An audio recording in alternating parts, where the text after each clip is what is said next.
divide 47 by 2.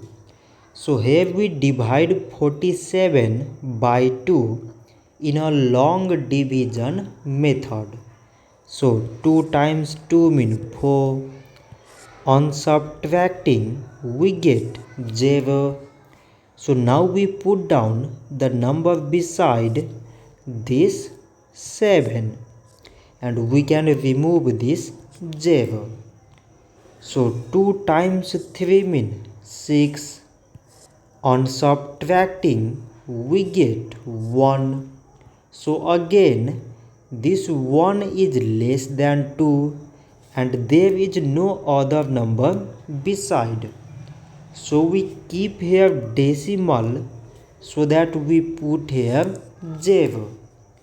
So 2 times 5 means 10. On subtracting we get 0. So 47 divided by 2 we get 23.5. So this much for today and thanks for watching.